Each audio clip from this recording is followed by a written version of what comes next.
చేస్తున్నారు పెద్దమ్మ? అసలు జగన్ గారు ఉన్నప్పుడు ఎలా అనిపించింది మీకు? ఆయన ఉన్నప్పుడు బాగానే ఉంది. మరి కొంతమందికి వచ్చినాయి ఇల్లు, కొంతమందికి రాలేదు. మా వరకైతే ఏమీ రాలేదు తమ్ముడు. ఇళ్ల స్థలం వచ్చిందా? ఆ!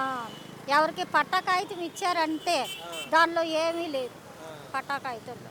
ఆ! అక్కడ రాజధాని వెళ్తేనేమో జోరున వానలో తీసుకెళ్లారు. ఆ!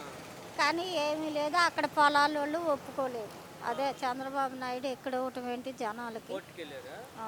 చంద్రబాబు నాయుడు గారు? కోర్టుకెళ్లారు ఏమెళ్లారో మనకు తెలీదు. అక్కడైతే మటుకు ఇంత భూమి లేదు. ఆ! అది. అప్పుడు ఇళ్ల పట్టా ఇచ్చింది వాస్తవమే. ఇళ్ళ పట్టా ఇచ్చాడు ఈయన జగను. ముసలోళ్ళకి, ముతకోళ్ళకి, వయసున్నోళ్ళకి అందరికి ఇచ్చాడు. ఆ! కానీ మా దాకైతే ఏమీ రాలే. ఆ!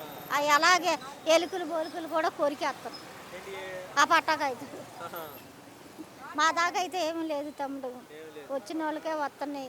కనీసం రోడ్ల మీద కాగితాలు ఏరుకునే వాళ్ళు కాళ్ళకి వస్తున్నాయి. 4 సార్లు 5 సార్లు అమ్ముకుంటున్నారు. రోడ్ల మీద వచ్చి పడుకుంటున్నారు.